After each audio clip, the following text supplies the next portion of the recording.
여러분 교재 266페이지, 264쪽이구나. 264쪽을 보시면 여기에 이제 경기체가라는 게 나와요. 그죠? 경기체가. 여러분 뭐 2학년 2학기 때 다 공부하셨잖아요. 이거는 이제 경기하여가 같다. 경기체가는 경기하여가 같다고 그랬죠? 기억나시죠? 어떠합니까? 하여라는 건 경기는 경기도가 아니라고 그랬죠? 광경 그것이 어떠합니까? 뭐 이런 뜻이에요. 다 배우신 거라서 뭐 아시겠고, 그래서 이제 그걸 경기체가라고 한다. 그래서 이제 경기체가의 명칭은 지금 이제 여기서는 제가 자세히 설명 안 하겠습니다. 선물 265쪽에 그 세 번째 줄에 한림별곡이 효시다 이렇게 나왔죠. 세 번째 줄 265쪽에 효시라는 건 뭐냐면 처음 쏘아 올리는 화살이에요. 그러니까 전쟁이라든지 이런 거 일어나면 처음 화살 딱 쏘잖아요. 그럼 화살이 윙윙윙윙 하고 소리가 되죠. 이 호자가 뭐냐면 울릴 호자예요. 울릴 호자. 울리는 화살. 이해가요? 화살을 쏘면 화살이 윙윙윙 소리 나면서 나무 같은 딱 그 뭡니까 박히면 싸움이 일어난단 말이에요. 그래서 이게 시작을 문학에서는 효시라고 하는 거예요.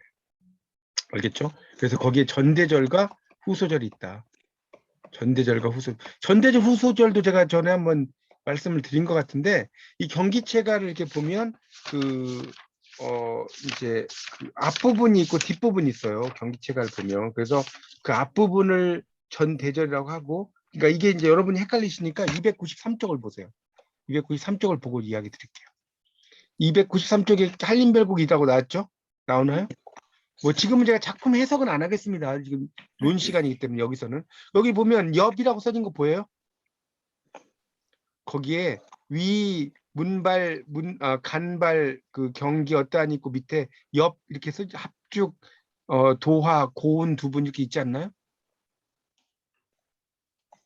293쪽이요. 293페이지에 거기 한림별곡 5장이라고 나오는데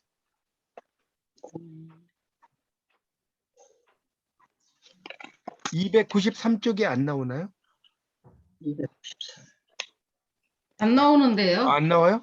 그럼 책이 네. 뭐 좀 바뀌었나? 이게 방송돼 나와요, 나와. 나오죠. 예. 있어요. 예, 늘 깜짝 놀랐는데 293쪽에 한림별곡 제5장이라고 있잖아요. 그 작품. 예.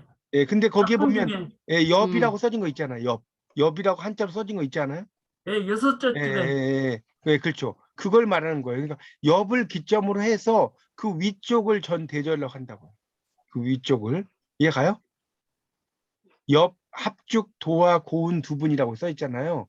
그 위쪽이 좀 더 많잖아요. 칸이 네 줄이니까 옆을 기준해서 전대절이고 옆에 그걸 이제 후소절로 한다. 소절이고 예예. 이제 감이 오세요? 그런 이야기. 네. 예. 이게 이제 알긴 아는데 이게 설명하려면 잘 몰라요. 그래서 여러분도 전대절 후소절 설명하시면 잘 헷갈리시잖아요. 그러니까 그렇게 보시라고. 옆을 기점으로 해서 뭐 이게 시험에 나오진 않는데 그럼 국문학을 했는데 전대절과 후소절을 이야기를 모르면 안 되잖아요. 그죠? 그래서 설명을 드리는 겁니다. 그리고 이제 경기체가의 명칭은 뭐 여러 체가 있는데 그건 넘어갈게요. 그리고 경기체가의 갈래가 266쪽에 나와요. 경기체가의 갈래가 뭐 여기서는 되게 복잡하게 써놨는데 경기체가는 그냥 그 위에 것만 보면 돼요. 여기는 그 266쪽에 1번 경기체가의 갈래.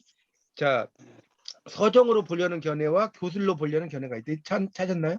266쪽에 1번에. 그러니까 서정으로 본다. 마음을 노래한다. 교술은 제가 여러 번 이야기했잖아요. 가르치는 거다. 이렇게 본다는 거예요. 그 뒤에 막 어쩌고 저쩌고 이거 읽지 마세요. 이건 별 영향가 없어요. 그냥 읽지 않아도 되고. 그 다음에 이제 268쪽 여기서 중요한 것만 할게요. 268쪽에 보면 경기체가의 향유계층이라고 있을 거예요. 268쪽에. 향유라는 건 누린다는 거거든요. 경기체가를 누리는 계층, 향유계층. 그러니까 이 경기체가는 이렇게 생각하시면 돼요. 양반들이 누렸다. 평민들보다는. 아시겠죠? 경기체가는 양반의 전유물이에요. 시조 같은 경우는 평민들이 썼지만 경기체가는 대부분이 양반들이 썼어요. 아시겠습니까? 그래서 이제 그렇게 이해하면 됩니다. 경기체가는 양반들이 썼다. 그래서 거기 이제 그 말이 어디 나오냐면 볼까요? 269쪽입니다. 자, 269쪽을 보면 마지막 단락. 269쪽의 마지막 단락에 이런 점으로 볼 때 경기체가는 있죠? 거기 밑줄 좀 칠까요? 고려 말의 신흥 사대부를 중심으로 한 사대부층이 작가층을 형성했다. 이런 말 있나요? 있을 거예요. 밑줄 쫙 지어서 네. 그렇게 자 넘기세요. 그리고 이제 경기체가 성립이 된 거는 그냥 뭐 고려 말 이후에 이제 그 뭡니까 그 우리가 이제 앞에서 배웠던 고려 소교와 어떤 대척점에서 이제 된 거예요. 고려 소교는 공부하셨으니까 그게 이제 남녀 상열지사잖아요. 고려 소교가 이게 271쪽 보세요. 271쪽에 거기 두 번째 단락에 보시면 두 번째 단락이요. 271쪽입니다. 시간 화자의 정서를 드러내어 노래하는 특징을 지닌 것이기 때문에 유학을 정치 이념으로 하는 신흥 사대부들에 있어서 소교 같은 남녀 상열지사는 이런 말이 있을 거예요.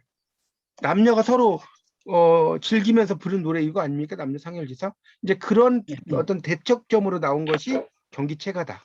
그렇게 말하면 됩니다. 근데 경기체가도 제가 얘기한 한림별곡은 너무 좀 야한 이야기들이 많다고 그랬죠. 한림별곡 여러분 2학년 2학기 때 하셨잖아요. 한림별곡 네, 보면 네, 네. 막 기생 옆에 술 마시고 깻잎 자리 위에 뭐 예 아니 링거게 그거는 한림별곡이 아니고 그거는 이제 아니요. 고려 소교에서 네.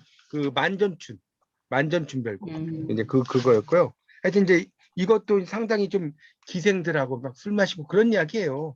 여러분 다 공부하셨겠지만 그 다음에 이제 경기체가의 사적 경기가 272쪽에 나오는데 272쪽을 보세요. 경기체가는 뭐 그렇게 오래 가지는 않았어요. 그러니까 고려 말에 시작이 됐다가 조선조에서 이제 한 그 여기 보면 선조 시기 정도 돼서 이제 거의 마무리가 돼요. 이해 가십니까? 그러니까 조선이 네. 1392년에 만들어졌다가 여기 273쪽에 보면 명종에서 선조 1587이라고 써 있잖아요. 요 정도까지 이제 가는 거예요. 자, 그렇게 이해하면 됩니다. 그러니까 그렇게 오래 가지는 않았다. 자, 그래서 형성기 272쪽. 자, 고려 말에서 조선 건국까지. 자, 이제 여기서 중요한 게 있어요. 뭐가 중요하냐면, 자, 273쪽에 있는 표 5-1 이거는 아주 중요합니다. 여기는 별을 한 3개 정도 치셔야 할 것 같아요. 273쪽에 표 5-1 별 3개. 표 5-1 별 3개 쳐놓으세요. 271쪽에, 273쪽, 죄송합니다. 표 5-1. 여기 보면, 이걸 잘 알아는 제가 이제 그 포인트를 줄지 알려드릴게요. 자, 일단 봐요. 별곡 계속 나오나요? 1번부터 6번까지 다 별곡이죠. 네. 동그라미 쳐보세요. 이렇게 다 동그라미. 요 시험 문제 잘 나오니까 알려드린 거예요. 별곡. 다 별곡이에요. 자, 그런데 그러면 정철의 관동별곡 하나를 놓았어요. 다음 중 경기체가가 아닌 것은 했는데 정철의 관동별곡이 끼었어. 이거는 뭐다? 별곡이 아니라 가사죠, 가사. 맞나요? 정철의 관동별곡이 가사인 거 아시죠? 모르셨어요? 정철의 관동별 가사예요, 가사. 그러니까 시조와 가사가 있잖아요. 그러니까 별곡이 들어갔다고 해서 다 경기체가가 아니다. 그 다음에 한림별곡 제유는 여러 유학자들이란 뜻이라고 그랬어요. 제유. 작가의 한림별곡의 한림제유 여러 유학자들. 자, 이렇게 보시면 되고 그 다음에 안축. 그 다음에 쭉 나오죠. 유형 나오고요. 쭉 내려가 보세요. 뭐 가성덕 오륜가 나오는데 이제 여기서 하나 또 중요한 게 있어요. 뭐가 중요하냐면 자 11번, 12번, 13번 써진 거 있죠. 자, 여기 미타찬, 안양찬, 미타경찬 다 동그라미. 무슨 소리인지 이해 가세요? 그 273쪽에 있잖아요. 미타찬, 그다음에 안양찬, 그다음에 네. 그다음 미타경찬. 자, 이렇게 찬찬찬으로 끝나는 것은 다 뭐다? 찬불가예요. 뭔 말 이해가요? 찬찬찬잔, 찬찬 술잔을 부딪히면 찬찬찬. 자, 무슨가? 찬불가. 자, 찬불가니까 무슨 노래겠어요? 숨겨놓은 불교 노래죠. 자, 기후 목동가. 자, 소를 타고 왔어요. 소를 타. 목동이에요. 여러분, 절에 꼭 불교를 안 믿어도 절에는 가잖아요. 그러지 않나요? 나는 뭐 천주교 신자니까 절에 안 간다 이런 분 없으실 거예요. 근데 절에 가보면 이게 그 소를 찾는 그림이 많이 나오죠.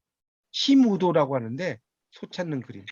뭐 이렇게 시무도란 말도 써요. 시무장도 있잖아요. 그 한용운이 이제 묵었던. 하여튼 여기 보면 이 소라고 하는 것은 깨달음이거든요. 맞나요? 여러분 헌화가 보세요. 헌화가 그 스로 부인이 적고 예쁘다고 하니까 어때요? 암소를 끌고 가는 견우 노옹이죠. 맞잖아요. 견우 노옹이 소 팽개치고 위로 올라가서 꽃 따오는 이야기 아니에요? 맞죠? 허나가가. 그러니까 그런 것처럼 이 꽃은 다 아니 이 꽃은 깨달음이다 이렇게 이해하시면 된다. 그러니까 다음 중 시험 문제 다음 중 불교와 관련된 어떤 경기체가가 아닌 것은 이렇게 나올 수 있어요 시험에. 충분히 나올 수 있습니다. 그러면 자 뭐라 찬찬찬하고 소가 들어가는 것은 다 불교다. 됐죠 여기까지? 불교. 네. 그리고 그 다음에 이제 15번에 보면 불우원곡 이거는 정극인의 작품인데 불우원은 근심 없는 집이란 뜻이에요. 불우원이라는 게 근심 없는 집 그런 것이고요. 그 다음에 이제 밑에 있는 건 좀 넘어가고 그 다음에 이제 여기서 공부할 때 제가 알려드릴게요. 작가, 연대, 장격 이런 거 다 무시하세요. 수록문헌 이런 건 알 필요 없어요. 여기서 중요한 거는 작품. 그 다음에 작가는 몇 사람. 자, 그 다음에 뭐가 중요하냐면 다른 거 다 몰라도 돼요. 주제가 중요해요. 주제가. 여기다 별표. 주제가 중요해요. 주제가. 다른 거 몰라도 돼요. 자, 보세요. 한림별곡부터 볼까요? 사대부의 풍류. 관동별곡. 안축의 경기체가 있어요. 사대부의 풍류. 정철은 가사라고 그랬어요. 죽계별곡 사대부의 풍류. 자, 상대별곡 사대부의 자기 과시. 상대라는 것은 요즘 말로 하면 상대가 뭐냐면요. 사법부에 사원부, 사법부란 말 있죠. 사법부가 서리빨 지는 곳이라는 거죠. 그 상대라고 하는 거예요. 아시겠어요? 서리상자. 이 상자가. 이해가죠? 서리상자. 상대별곡. 그 다음에 9월산 별곡은 가문의 긍지. 화산별곡은 송도, 송축. 그 다음에 연형제곡은 도학, 도교 이야기하는 거. 그 다음에 불교 찬양. 불원국, 송도, 송축. 금성별곡, 사대부의 풍류. 이런 거 나오죠. 이런 것들 잘 보시라고요. 그러니까 어떤 작품이 그리고 동락팔곡은 피은이라고 하는 거니까 좀 이제 좀 뭐랄까 지위가 어느 정도 되고 나니까 이제 시골이라든지 이런 데 갇혀서 산다는 거 그걸 피은이라고 하죠. 피은. 이렇게 씁니다. 아시겠죠? 우리가 천주교에서 보면 여행 가고 피정 이런 말 쓰나요? 천주교에서 뭐라고 하죠? 어디 이렇게 여행 가는 그 피정이라고 하던가 그러던데. 그러니까 그거 비슷한 피정이라죠. 거 맞죠? 예, 그러니까 그런 거하고 비슷한 피정이요. 거예요. 예. 그러니까 그 피은이라는 게 그러니까 조금 이제 여유를 즐기면서 어디에서 이제 이렇게 타는 거 뭐 그런 거라고 보시면 됩니다. 아시겠죠? 하여튼 중요한 것은 여기서는 제가 말씀드린 어떤 게 송도냐, 어떤 게 풍류냐, 아시겠어요? 어떤 게 불교 찬양이냐 이런 걸 잘 보세요. 이게 거의 한 문제씩은 거의 나오는 내용입니다. 그 다음에 이제 전성기, 쇠퇴기가 있는 건 여러분 읽어보세요. 이건 뭐 별로 중요하지 않고 경기체가 형식도 이거 알 필요 없어요. 이건 말을 너무나 어렵게 이 말들 써놔셔가지고요. 이거는 그냥 경기체가가 그냥 이런 그 뭡니까 형식들을 가지고 있는데 뭐 여기 보면 277쪽에 보세요. 예술적 공예 세계화 내용. 무슨 불교학과 다닌 학생들이 공부하는 내용.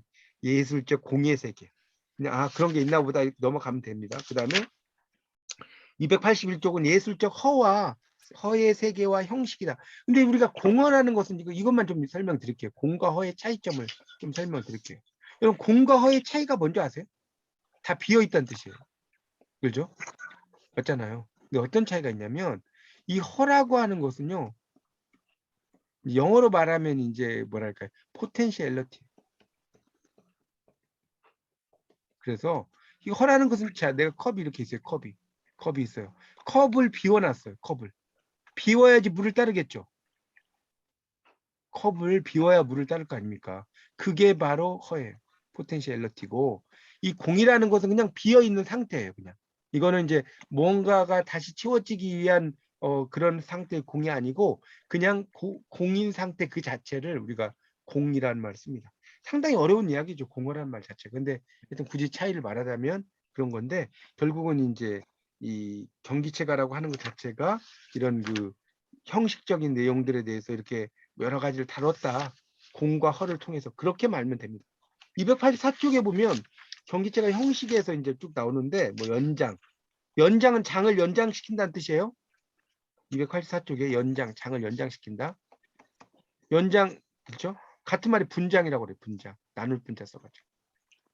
그리고 거기 그 위에서 하나 둘 셋 넷 다 여섯째 줄부터 밑줄 좀 칠까요? 장은부터 쭉 해서 파악된다까지. 자, 요거 시험 문제 단골 메뉴입니다. 요거. 장은부터. 그래서 행진, 진행 기능, 개괄 기능, 한자 모름 쓰세요. 분단 기능, 단락을 나눠요. 이런 게 장이에요. 이해갑니까? 진행, 개괄, 분단.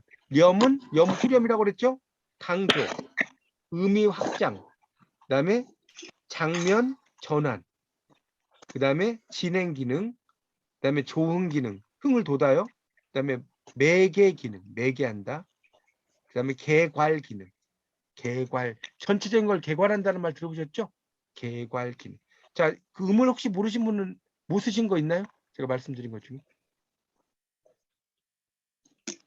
다시 이야기 드릴까요? 자, 다시 불러드릴게요. 장은 진행 기능, 개괄 기능, 분단 기능 등을 하고, 염은 강조 기능, 의미 확장 기능, 장면 전환 기능, 진행 기능, 조흥 기능, 매개 기능, 개괄 기능 등의 구실을 한다.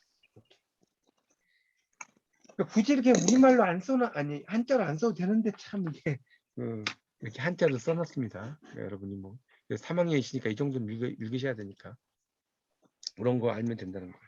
자, 그 다음에 285쪽. 285쪽의 마지막 단락을 보세요. 거기 보면 한림별곡은 8개의 장이 연속되는 연장 형태다. 자, 밑줄. 한림별곡에서 노래하고 있는 대상은 있죠. 글솜씨, 독서, 글씨, 술꽃, 음악, 선계, 근해 등이다. 이거예요. 자, 있죠? 자, 밑줄 치세요. 근데 여기서 하나 이야기하는 건 꽃은 꽃이다, 꽃이 아니다? 꽃은 뭐다? 아까 이야기했는데. 기생을 의미하는 거예요. 여기서 꽃은 꽃이 아닙니다. 아시겠죠? 여러분, 기생을 다른 말로 뭐라고 하죠? 기생을. 태어화. 그렇죠. 해어화. 말을 풀어주는 꽃. 이렇게 쓰잖아요. 그래서 기생을 의미하는 겁니다. 그 다음에 이제 이 근에 타는 것은 동성애적인 요소라고 제가 말씀드렸습니다. 자, 그 다음에 이제 밑에서 둘째 줄, 7장은 신선세계, 이상세계에 대한 바람. 그러니까 바람이란 말 아시죠? 디자이어를 말. 여기서는 이제 그 윈드가 아니고 디자이어를 가리킨다고요. 자, 전대절, 후소절을 아까 설명했으니까 그냥 그 정도 하고 넘어가고요. 396명이라고 하는 것도 이게 명확하지 않아요. 근데 이제 보통 396명은 보통 삼음보하고 비슷하다고 생각하시면 됩니다. 삼음보. 그래서 여기 보면 일행에 보면 일행에 3, 3, 4 이렇게 세 개를 나눠지잖아요. 3, 3, 4 나눠지는데 그 3이 또 이게 두 개씩 나눠진다는 거예요. 자, 제가 이야기했죠. 시조는 뭐라고 했어요? 시조는 4구 기억나요? 8명. 4구 8명이라고 했잖아요. 태산이 기억나셔야 되는데 높다대 하늘 아래 메이로다. 그럼 매듭보죠? 매듭보? 사음보잖아요. 맞나요? 맞잖아요. 4구. 8명은 태산과 이, 높다와 하대, 하늘과 아래, 매와 이로다. 8명이잖아요. 이렇게 나누는 거예요. 그러니까 이걸 생각하면 3구 6명이 뭔지 아시겠죠? 그러니까 이렇게 나눠지는데 그 각각이 이렇게 조금씩 나눠진다. 3구 6명이라고 하고요. 그다음에 추산과 개괄의 형식이 있다. 그러니까 이게 이제 거기 290쪽을 보세요. 290쪽을 보면 경기체가 한림별곡을 이야기하는데 한림별곡이라고 하는 것은 이제 보면 거기 둘째 단락의 둘째 줄 보세요. 1장에서 보면 1, 2, 3행은 화자의 정서는 개입하지 않지만 소재적 측면이 강조되면서 불필요한 계기들을 사상이라는 건 버린다는 거예요. 버린 상태에서 화자의 입으로 볼 때 세상이 지닌 본질적이고 필연적인 속성만을 노래하고 있다. 원순문 인노시 공로사륙. 그러니까 유원수는 문장, 이인노는 시. 이렇게 막 쓰지 않고 그냥 기본적으로 쓰는 거죠. 이공로는 사륙 변여문이라는 본질적인 성격만 대상으로 하고 있는 것에서 이를 확인할 수 있다. 자, 이게 뭔 소리냐면 이건 조금 설명을 해드릴게요. 조금. 자, 보세요. 여러분, 변호사 유명한 사람 누구죠? 우리나라에서 유명한 회사 변호사 회사 변호회사 김현장 있지 않나요? 아, 모르세요? 김현장이라고 있어요. 되게 법률 사무소 중에 법률 쪽에 이제 되게 유명하고. 자, 그러면 명품 중에 명품. 악마는 영화 있잖아요. 악마는 뭘 입는다. 프라다.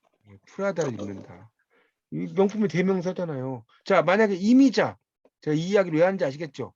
이미자에 딱 나온 18번 뭐죠?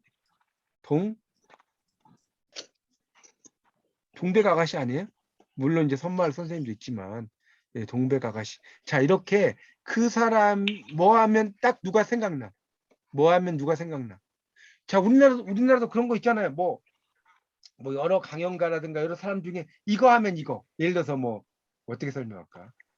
뭐 홍길동 하면 뭐 허균 이런 것처럼 하여튼 그런 사람 있잖아요. 그런 그 사람들을 이야기하는 거예요. 그러니까 이게 이제 그런 것을 일반화 시켜버렸다. 근데 보세요. 저 변호사가 생각해 보세요. 김현장만 뭐 잘하나요? 아, 변호사가 말이에요. 김현장 말고 다른 뭐 누구 변호사 있을 거 아니에요. 근데 이게 대표예요. 자, 명품 프라다만 있어요? 프라다 말고도 되게 많죠. 헤르메스도 있고 뭐도 있고 뭐 하여튼 있을 거 아닙니까? 전 명품 종류를 잘 몰라가지고 막 하여튼 있죠. 근데 이제 이걸 대변한다는 거예요. 이미자 노래도 동백아가씨만 있는 게 아니라 여러 개가 있는데 요게 대변한다는 거예요. 그러니까 여기서도 이제 이 추상과 개갈이라는 게 그런 거라는 거예요. 그러니까 하나를 이야기했다고 해서 그게 모든 것을 다 그 통칭을 하지는 않는다. 이제 대표하는 정도의 수준이다. 이 정도로 이해하시면 될 것 같습니다. 경기체가의 내용은 그 밑에 291쪽에 도학을 찬양한다. 그 다음에 292쪽에 풍류생활, 풍류를 즐긴다. 그 다음에 294쪽에 자기과시는 잘난 체 한다. 그 다음에 295쪽에 송도, 송축, 기리는 거예요. 기리는 거. 뭔가를 기리는 거. 이해가시죠? 송도. 그 다음에 불교 찬양. 왜 불교 찬양하냐? 보세요. 자, 이 불교를 찬양을 하는 것 자체가 이제 조선 초기에는 탄압을 했죠. 아시다시피. 그러니까 숭유억불이니까. 거기 숭유억불이라고 써졌죠. 그러다가 이제 왕실이 안정되면서 이제 그 왕들이라든가 이런 사람들 다 불교에 의지하게 돼. 맞죠? 세조도 뭡니까? 수양대군도 단종을 죽이잖아요. 조카를. 죽이고 나서 죄책감에 시달려가지고 계속 불교를 믿었어요. 경전도 쓰고 대단한 분이에요. 그런 쪽으로는. 하여튼 그런 걸 이야기하는 겁니다. 그러니까 이런 내용인데 여기서 이제 하나만 좀 이야기를 하자면 다 할 필요는 없고 293쪽을 보시면 거기 보세요. 293쪽입니다. 자, 찾으셨죠? 거기 이제 보면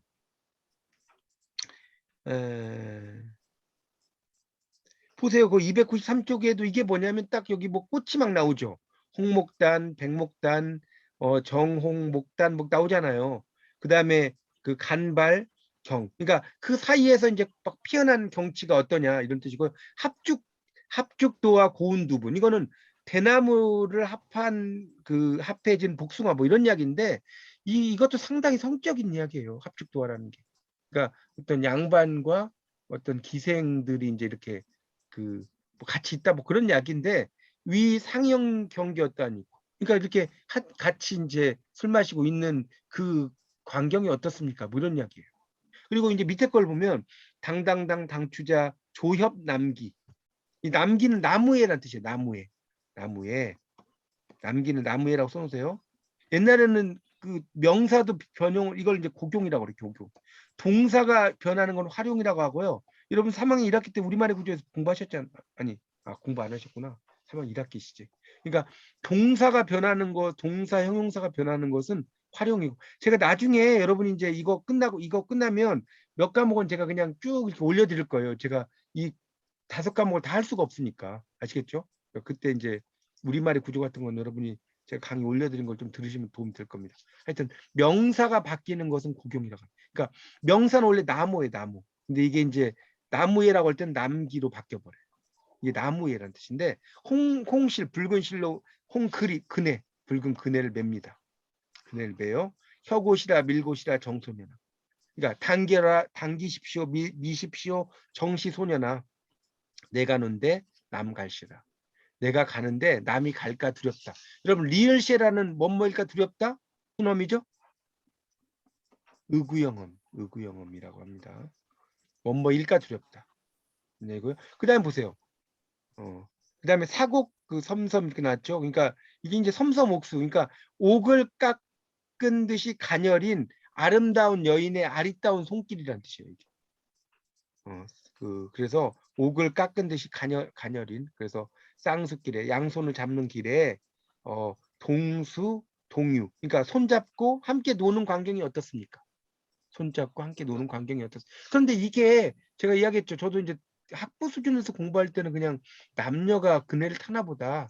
이 정도로 알고 넘어갔는데 한문학 공부하고 이제 고전문학 공부하다 보니까 이 논문을 이제 발표를 할 기회가 있었어요. 근데 이게 뭐라고 그랬죠? 제가 여러 번 이야기했죠? 이 동성애적인 내용이다. 그런 내용이라고 말씀드렸을 겁니다. 제 말이 안 믿기시면 제가 논문도 보여드릴 수 있어요. 논문이 이걸로 박사 논문 쓴 사람도 있어요. 하여튼 그래서 그러니까 이게 공부라는 건 확실히 아닌 만큼 보인다는 것입니다. 뭐 그런 내용들이 이제 쭉 나오고 뒤에 뭐 나오는 것들은 여러분이 한번 좀 읽어보세요. 지금은 제가 썸머리 정도로 하는 시간이어서 그 정도로 해서 마치도록 하겠습니다. 자, 그다음에 이제 악장으로 좀 들어가죠. 악장. 오늘은 제가 원래는 이제 이걸 좀 안 하는 것보다 안 하고 그냥 넘어가려고 했는데 그래도 한번 썸머리를 하고 들어갈 것 같아서 제가 지금 썸머리에 그러니까 자세히 설명은 안 하고 썸머리라고 생각하십시오. 자, 악장. 악장은 제가 여러 번 이야기했죠. 뭐다? 자, 대답해 보세요. 떴다방이 악장은 떴다방이라는 악장입니다. 악장은 이제 조선이 건국되면서 조선을 막 이렇게 축포 쏘는 거예요. 그러니까 이걸 이제 축포라고도 할 수 있고 축포를 쏘는 거예요. 우리가 막 카펫 깔고 축포 쏘고 그러잖아요. 그런 거 생각하시면 됩니다. 그게 악장이다. 그래서 이제 송축적인 노래다. 송축이다. 악장은 뭐다? 송축이다. 영어로는 뭐다? 오드다. 뭐 그런 거고요. 거기 보세요. 308쪽의 첫째 줄. 악장이란 원래 앙실에서 나라의 공식적인 행사에 쓰이는 노래 가사를 두고 부르는 일반적인 명칭이다. 이렇게 밑줄 쫙 쳐놓으세요. 그리고 이제 밑에 뭐 있는 건 여러분 읽어보시고 제가 다 이야기할 수는 없으니까 이야기 읽어보시고요. 그 310쪽을 보세요. 310쪽에 보면 또 남녀 상열지사라고 나왔죠. 310쪽. 보이면 둘째 줄에 남녀 상열지사 동동. 동동은 둥둥하고 같다고 그랬죠. 북소리. 자, 신도가 새로운 도읍지. 신도가라는 건 뉴 캐피털이에요. 뉴 캐피털. 새로운 도읍지. 대체했고 정읍사를 효와 관련된 오관산으로 대체하겠다. 이렇게 이야기했죠. 그래서 이제 그런 식으로 바꿨다. 뭐 그런 내용을 쓰는 거고요. 송시. 그래서 이제 송시라는 말로 쓴다는 거예요. 거기 보세요. 그 밑에서 다섯째 줄인가요? 조선 초기의 송축적 310쪽에 노래들을 송시라는 이름으로 이렇게 불렀다 하면서 주목을 받았다고 나오죠. 일종의 송시예요, 송시. 그런 거고 악장은 311쪽의 밑에서 넷째 줄. 311쪽의 밑에서 넷째 줄. 자, 그 다음에 밑줄 주세요. 신도가부터 쭉 해가지고 밑에 쭉쭉쭉 해서 그 다음 단락이 둘째 줄까지. 밑줄 쫙. 자, 그럼 보세요. 신도가 감근음과 같은 작품은 소교의 형식적 전통 속에서 창작된 작품이고 화산별곡, 오륜가, 뭐 연형제곡은 경기체가 형식을 그대로 빌려왔어요. 용비어천가 월인천강지곡은 새로운 형식의 작품이고 한문으로 쓰여진 작품들은 한시의 형식적인 전통에서 창작된 작품이다. 이런 말 찾으셨죠? 이런 것도. 그러니까 이것도 이제 가끔 시험에 나올 수 있습니다. 다음 중, 자, 어떻게 나오냐면 소교의 형식적 전통 속에서 창작된 작품을 찾아라.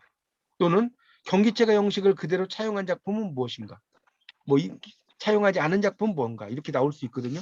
그건 여러분이 좀 이거는 암기를 좀 하시는 게 좋을 것 같고요. 그 다음에 316쪽에 가보면 악장이 세 가지가 있다는 거, 한문악장. 말 그대로 한문로만 쓰여있다는 거예요. 한문악장이니까. 되게 어렵죠. 한문로만 쓰여졌으니까. 이게 한문악장이에요. 아시겠죠? 근데 이제 한문악장은 여긴 뭐 길게 써놨는데 거기 317쪽에 밑에 이제 뭐 이렇게 써놨죠. 이런 여러 작품들이 있다는데 뭐 이런 작품명까지 암기할 필요는 없어요. 한문악장은 그 318쪽에 보면 이제 318쪽에 천권동수지곡이라고 이제 막 써놨죠. 거기 보면 천권동수지곡. 그래서 이제 이런 그 작품들이 있는데 천권곡이라고 부른다. 그러니까 왕위를 물려주고 거기 318쪽에 인용된 거 작품에서 두 줄 내려와 보세요. 두 줄 내려오면 왕위를 물려주고 상왕의 자리에 상왕은 뒷방 들근이잖아요. 자리에 있던 태종의 만수무강을 비는 헌수예요. 헌수. 드릴 헌자에 목숨 숫자거든요. 그래서 세종의 명으로 지었다는 겁니다. 그런 작품이 천권 동수지곡이에요. 이게 좀 말이 어려운데, 그러니까 이제 이 작품은 일종의 이제 뭐랄까요, 편안한 어떤 삶을 사십시오 이런 정도로 이야기를 할 수 있는 겁니다. 일종의 뭐랄까, 요즘 말로 폐하의 만수무강을 기원하는 노래다. 이 정도로 이해하시면 될 것 같아요. 319쪽에도 축성수라고 나왔죠. 이것도 이제 마찬가지로 만수무강이라든가 이런 걸 기원한 노래고 320쪽이 현토악장. 320쪽 보세요. 이건 토를 달아주는 거예요. 그래서 거기 두 번째 단락. 정도전이 지은 새 작품은 태조 이성계의 위엄을 예찬한 노래다. 자, 이거는 좀 밑줄 치세요. 320쪽에 두 번째 단락 쭉 해서 그 호소하고 있다까지 쭉 해서 호소하고 있다 있죠. 넷째 줄에 정도전이 지은 작품은 태조 이성계의 위엄을 예찬한 노래고 거기 이제 보면 이제 빼어난 무용입니다. 한자 무용 납시가 그다음에 위화도 해군의 정당성 정동방곡 등극 후의 문치 문덕곡 이런 게 있다. 그 밑에도 현토악장이 작품이 있는데 작품 내용까지 여러분이 뭐 암기할 필요는 없어요. 그냥 현토악장 이런 건가 보다 이러면 될 것 같고요. 321쪽 321쪽을 보시면 거기 이제 그 두 번째 단락이 첫째 줄부터 쭉 밑줄 치세요. 해당한다까지. 그래서 현토악장에서 주목하는 것은 뭐니 해도 한문악장의 우리말 노래화를 통한 한시의 국문 시화에 있다. 현토악장은 앞에서 살핀 한문악장의 우리말 노래화보다 한 걸음 더 나아가 적극적인 형식 실험에 있다. 그러니까 이게 보면 보세요. 거기 밑에 321페이지 작품 있잖아요. 끝에 한이다, 어니오, 하셨다 이렇게 나오죠. 이렇게 토만 달아주는 거예요. 이런 것이 현토악장이다. 그렇게 알면 됩니다. 나머지 건너뛰고요. 324쪽 국문악장. 이건 우리말로 된 거죠. 국문악장이 있습니다. 그래서 거기 국문악장에 보면 325쪽에 신도가 나왔어요. 신도가 정도전에 하륜이에요. 그 다음에 신도 형승가 새로운 도읍지의 모습. 그 다음에 도인 송도곡 도인 모든 사람을 기리는 거예요. 유림가 한자 모르면 써놓으세요. 감군은 그 다음에 용비어천가 월인천강지곡 부루헌곡 이런 작품이 있다. 그래서 여기에서 이제 대표적인 작품이 뭐예요? 내난 양주 고을이요 이렇게 나왔잖아요. 이거 여러분 그 2학년 2학기 때 다 공부하신 거예요. 이거 325쪽에 나오는 신도가 거기 보세요. 옛날에는 잘 모르면서 내난 옛날에는 양주 고을이요. 옛날에는 양주 고을이라는 거예요. 자, 그 다음에 경계 뒤위는 경계예요. 새 도읍지로서 빼어난 모습을 갖추었구나.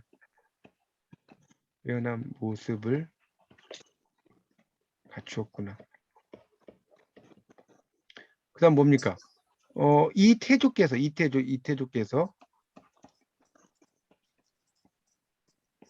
태평성대를 이루어 놓으셨구나.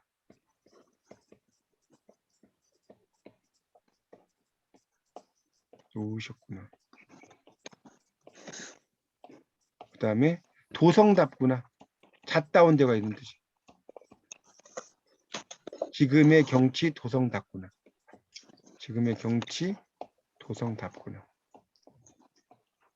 그 다음에 임금께서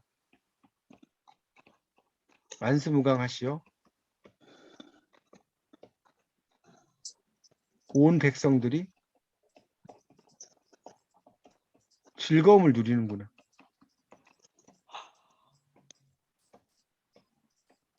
그다음 뭡니까? 알판 앞에는 한강물이에요. 뒤에는 삼각산.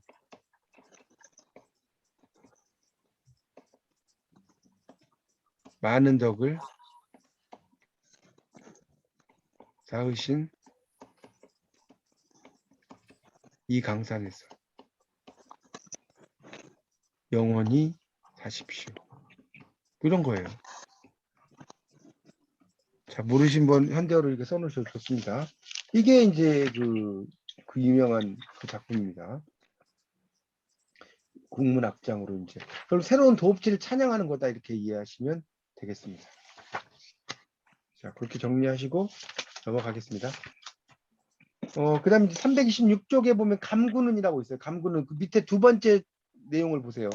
사의 바다 깊이는 내 바다의 깊이는 닷줄로 그러니까 닷의 줄로 자이리언이와 재겠지만 덕택 임금님의 덕의 연못의 깊이는 어느 줄로 자겠느냐 그런 얘기고요. 향복 무강하샤. 그러니까 오래 사십시오. 그래서 만수를 누리십시오. 이런 얘기고요. 용비어천가 327쪽. 이건 뭐예요? 뿌리. 용비어천가의 327쪽 보세요. 뿌리가 깊은 나무는 남간 나무는이에요. 바람에 아니 밀세 아니 흔들릴세 흔들림으로 꽃 좋고 여름은 여기서 열매입니다. 열매 많으니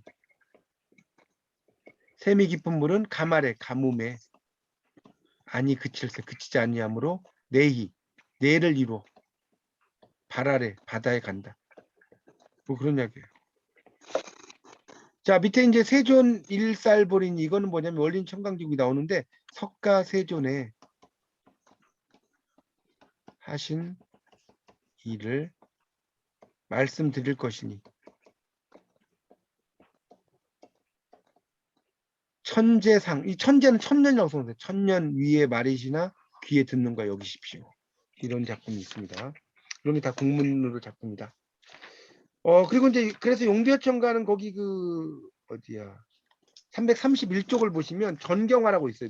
마지막 단락 둘째 줄에 전경화 있죠.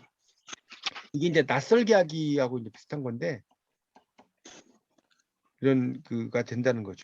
그래서 용비어천가로 통합되면서 전경화되는 서사시적인 성격이 있다. 그러니까 일종의 이제 그런 어떤 뭐랄까요.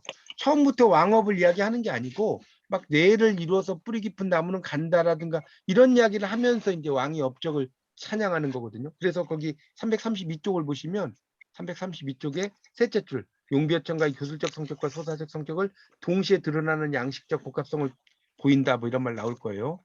그런 거 염두에 두시면